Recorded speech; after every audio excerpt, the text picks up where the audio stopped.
Hi everyone, this is Hugo from Essteem, and I'm here in presence of Mitchell Jeffery, who's an Essteem ambassador. Yeah, thanks. Happy to be here. Could you let me know a bit more about yourself and your background generally? I've been with an ambassador for, I don't know, maybe about a year now or so. But my background really is in human resource work. My bachelor's degree I did at LB in College in Communications, and sometime later went and got my master's degree at Wayne State University, which was in sociology, but all of my work focused in gender and sexuality. So that is kind of where my HR career kind of started to shift more towards the diversity and inclusion lens. What does that mean for gender and sexuality in the workplace, particularly LGBTQ individuals, which I think is what has landed me here today. So, Exactly. Well, yeah, no, absolutely. So we're indeed at Esteem launching an Equalithon to support the LGBTQ community. So what we're doing is the Hack for Pride Equalithon that we launch on Juneteenth with Mary, yeah. building this, intersectional event, if you want, where we're gonna all hack for a week or less, depending on different tracks, for startout.org, which is a Yep. nonprofit that supports LGBTQ entrepreneurs and doing great. So go visit them. What we'll do is try to solve one of their tech challenges. So we're going to have different kinds of tech talent, from web developers to designers and everything you can imagine, who are going to gently compete for that challenge to win this and to really influence how Startout can leverage that. Can you maybe tell us a bit more about what you've experienced as part of the LGBTQ community at work so far, and how you deal with it? Yeah, so my experience has been kind of interesting. I was actually, I jokingly say I was formerly straight.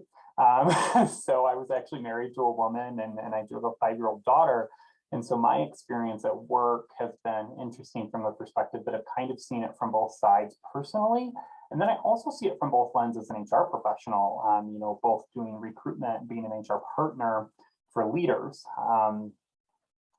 Personally, after I came out, I was at the time I was an HR manager for an organization, and I had one of my employees was really frustrated and uncomfortable with how proud I was, I would say, with myself and how comfortable I was talking about my identity and my experiences.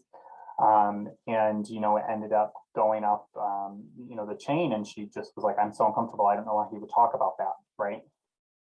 Which made me really uncomfortable because as somebody who's queer, I'm constantly surrounded by heterosexuality and that identity, and what does that mean, and your expression and your ability to go into any bar, and I have more limited spaces, and so that was a personal experience for me that was pretty eye-opening. More from an HR lens, I see it a lot, unfortunately, particularly on recruitment, and non-binary and trans identities. We're at a space where that is becoming, really a lot of conversation around that and then people's uncomfort. Um, and I see a lot, unfortunately, on the recruitment lens, and particularly when it comes to image and what does image mean, and how does image play a role? So my physical appearance or a trans person's physical appearance when they come in can make somebody uncomfortable. It's often managers kind of like that. If it's unseen, it's okay. It's being seen that is so uncomfortable for certain folks. So what works in the workplace to solve some of these challenges in your experience? Yeah, from my experience, first and foremost, I'm really along the theorist ends that, education is a path to liberation. And so I certainly do believe that education and training are kind of the first step, right? We need to be able to speak a same language. We need to have mutual understanding and respect for one another. And that's really where the education and training comes in. The two other things for LGBTQ individuals, particularly, but also for individuals that hold other minority identities, is really policy and benefits. Those really do matter. And one of the policies I pick on all the time, because I think it's an easy one to pick on, is bereavement leave. Bereavement leave, I really don't like a lot of bereavement leave policies, because for those of us in HR, we know a standard bereavement leave policy is going to say something like, for your immediate family, you get 5 days off. For extended family, you get 3 days off. Well, that policy is inherently limiting to LGBTQ individuals who often do not have a nuclear family structure, right? That is not how they define family. That's not the family that's there to support them and hear them. And so we are immediately isolating them and not allowing them, any sort of bereavement support for those that they identify as their family. From a benefits perspective, there's a couple things that, I see, as examples that I could give off the top of my head. One is the marriage requirement to be on benefits. We still see that a lot. There are some organizations that have shifted away from that and moved towards an affidavit of sorts saying that you've been together for at least 6 months or more. And the other one's gym reimbursement. And gym reimbursement, particularly for me, this isn't necessarily just about LGBTQ identity, but often gym reimbursements are for specific gyms, not any gym. And when we see that, we see a lot of them that are, maybe for an LA Fitness, for example. Well, an LA Fitness is a higher end gym, typically in rich, white, suburban areas, right? And so if we're only reimbursing to an LA Fitness, then we are excluding all of our low income, typically people of color, employees from participating in that benefit. And so I really do believe, outside of education and training, the policies and benefits need to be reviewed, and really should be reviewed by a diversity council to ensure that they are meeting all the needs of all the minority individuals at work. Very interesting. So, and how could it translate into technology? What could technology do to help either HR or communities to feel better at work? Yeah. So, first and foremost, I'd say be an advocate. I think that's, the simplest thing that anybody can do, especially tech folks. But the other piece is really thinking about how we design and develop tech platforms. In grad school, I worked for an education company for a while, and I worked for a virtual high school. And one of the things that was really frustrating was our online platform that had housed all of our student data didn't have anything other than name and preferred name.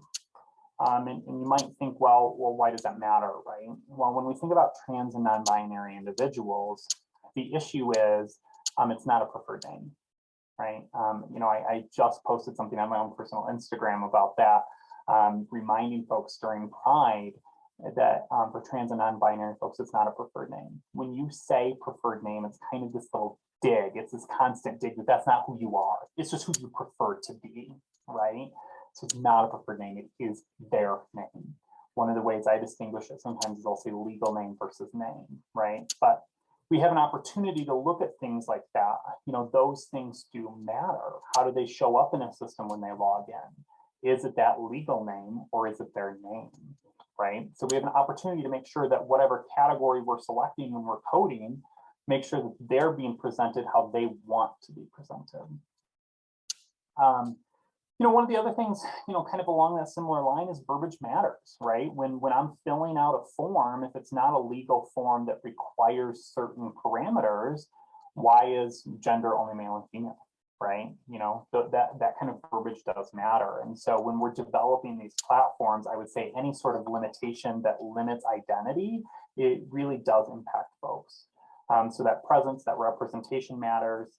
And depending on what your folks are doing, one of the other things I thought about really is from a shopping realm, and as a parent, there are a couple of things that frustrate me.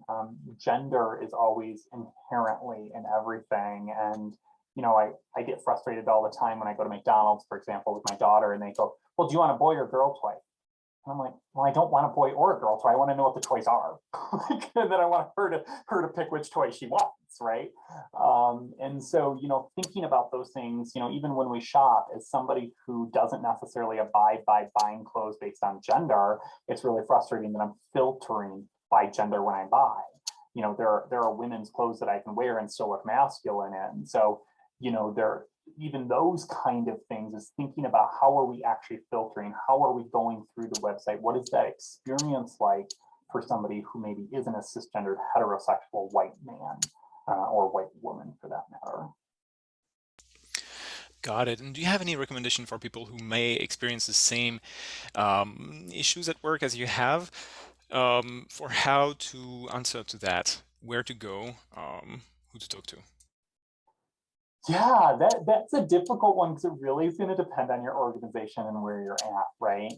Some organizations have provided channels like employee resource groups or other things that could be an outlet for you. Other than that, I think it's kind of creating a community of advocates and creating a community of voices. Even if it's not the same identity, I think having, queer people meeting up with people of color that maybe aren't queer, raising those voices for each other and being advocates for each other is really, really important. First and foremost, if you have a diversity council, you have an employee resource group, you have a diversity professional, they're probably the ones to go to first because the organization has already given them some sort of clout and credibility to make change or to be a voice for the organization. If you don't have that, then, going through your chain of command, if you're comfortable doing so. And if that doesn't work, that's when I think you at least have to find a community of advocates and supports where you guys can work together and make the changes you can make even at a micro level within your own department or your own work. Sounds good. And in your experience or assumptions, is it better to work for an LGBTQ recognized employer? I'm not sure how it is said usually, but you Yeah. know what I mean? Because this is what Startout's community is about. So I'm wondering if there's interest in getting to know LGBTQ entrepreneurs generally to find some room in their companies. Yeah. I mean, in an ideal world, I would say yes, right? I'm thoroughly one that believes that difference is okay. And so being different is not a problem. And if I could work for an organization that was LGBTQ, I would certainly find a lot of solace in that. The disadvantage for LGBTQ individuals is there's not that many LGBTQ employers, but there's a lot of other employers, right? And so, we often find ourselves trying to find that fit within, and that sometimes uncomfortable fit within a society that is predominantly heterosexual. So, sure, certainly it is more comfortable if you can. If you can't, Human Rights Campaign puts out the Corporate Equality Index. They really do list great employers for LGBTQ individuals. Certainly something to track if you want to work for a larger employer. And then if you don't want to work for a larger employer, you like the smaller and mid-sized companies, you have to make a decision for yourself on how transparent you want to be about your identity. For me, I've always been transparent about my identity, and I typically find a way to kind of bring it up in an interview because I don't want that to be a barrier for my success or growth or whatever in an organization. And if I get any sort of hesitation about it in the interview, it's not a place for me to work. Out and proud about who I am, and so being at an employer like that would be very uncomfortable for me. But some folks decide that that's not a big deal for them, and if that's not a big deal for you, that's okay.